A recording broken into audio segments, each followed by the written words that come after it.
परमेश्वर की ओर देखना, जैसा कि लूका की पुस्तक उसके 10वें अध्याय की 19वीं आयत में लिखा, देखो मैंने तुम्हें सांपों और बिच्छुओं को रौंदने का और शत्रु की सारी सामर्थ पर अधिकार दिया है, और किसी वस्तु से तुम्हें कुछ हानि ना होगी। मेरे प्रियो, बाइबल बताती है कि जब शैतान गिराया गया तो 1/3 स्वर्गदूत भी उसके साथ गिरे थे। आज भी वह शैतान के साथ मिलकर काम करते हैं कि लोगों को परमेश्वर तक ना पहुंचने दिया जाए। अगर कोई पहुंच गया तो अब भी उसे अपनी पकड़ में बांध कर रखा जाए।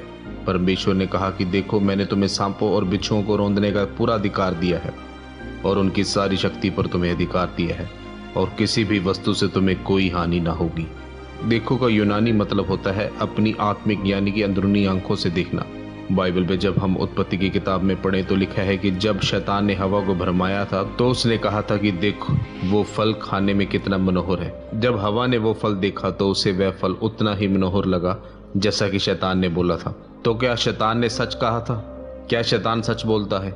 जो कुछ उसने हवा को अपने मुंह से कहा वह सच हो सकता है, पर बाइबल कहती है कि शैतान झूठ का बाप है। शैतान हर समय आपको भरमाने की कोशिश करता है कि देख तेरा सिर दर्द हो रहा है, मैं अभी भी तेरे अंदर हूँ। लेकिन सच्चाई ये है कि परमेश्वर का आत्मा आपके अंदर रहता है। मेरे प्रियो, बहुत से लोग धोखा तब खाते हैं जब वह उस पर विश्वास करने लगते हैं, जब वो देख रहे होते हैं। बाइबल में लिखा है कि जो मसीह में है वह नई सृष्टि है।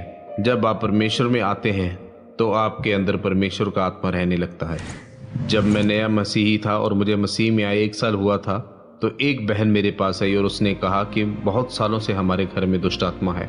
वह बहन बहुत लंबी जीभ निकाल कर खेलती थी और शैतान उसके अंदर से बोलता था। उसने मुझे बताया कि वह बहुत सी जगहों पर गई पर उसकी दुष्ट आत्मा जाती नहीं है।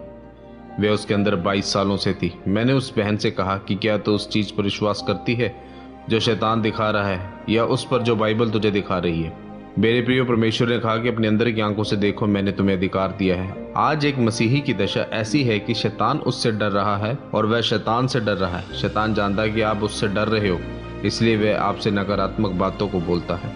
पर आज एक मसीह को यह जानने की जरूरत है कि वह परमेश्वर का बेटा और बेटी है। इसलिए आज आपको उन सभी तथ्यों से बाहर आने की जरूरत है जो शैतान आपको दिखाना चाहता है। आपका ध्यान सिर्फ परमेश्वर की ओर ही होना चाहिए ताकि परमेश्वर की मर्जी आपके जीवन में पूरी हो सके। परमेश्वर आपको इन वचनों के द्वारा आशीषित करे।